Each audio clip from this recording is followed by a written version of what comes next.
নমস্কাৰ চালবেদসকল চৰকাৰী কৰ্মচাৰীসকলৰ দৰমহা বৃদ্ধি সম্বন্ধীয় এটা অত্যন্ত সুখবৰ আছে।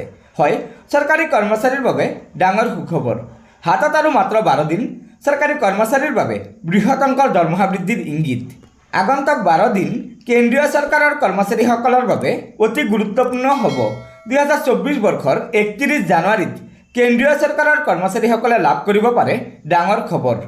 কিয়নো সেইদিনাই ডিএ সন্দৰ্ভত ঘোষণা প্ৰকাশিত হোৱাৰ দিন।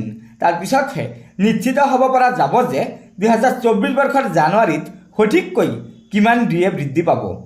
কেন্দ্ৰীয় চৰকাৰৰ কৰ্মচাৰীসকলে প্ৰায় 50% ডিএ পোৱাটো নিশ্চিত হৈছে। যোৱা মাহত ডিএ সূচকৰ পৰা বুজিব পৰা গৈছে যে বছৰৰ প্ৰথম মাহত ভাল খবৰ আহিব পাৰে। অৱশ্যে এইটো বিশ্বাস কৰা হয় যে যদি কোনো ডাঙৰ পাৰ্থক্য নাথাকে তেন্তে 1 ফেব্ৰুৱাৰী 2024 তাৰিখে 50% বৰ্ধিত ডিএৰ খবৰ লাভ কৰিব পাৰে চৰকাৰী কৰ্মচাৰীসকলে।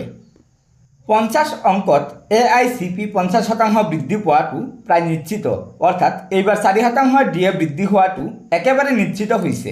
যদি সূচকত জানুৱাৰীত 50.52 পৰ্যন্ত হয় তেন্তে ক'ব পাৰি যে বৰ্ধিত ডিএ 51% হ'ব পাৰে।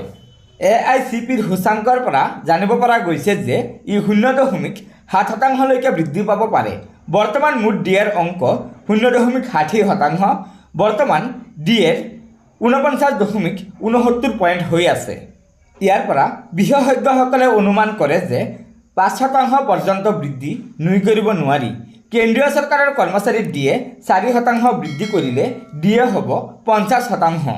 যদি সূচকত জানুৱাৰীত 50.52 পৰ্যন্ত হয় তেন্তে ক'ব পাৰোঁ যে বৰ্ধিত ডিএ 51% হ'ব পাৰে।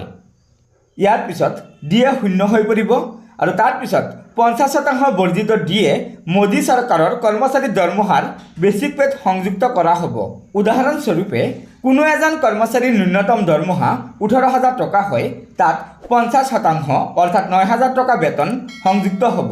সেয়েহে আগন্তুক 12 দিন কেন্দ্ৰীয় চৰকাৰৰ কৰ্মচাৰীৰ বাবে অতি গুৰুত্বপূৰ্ণ সময়।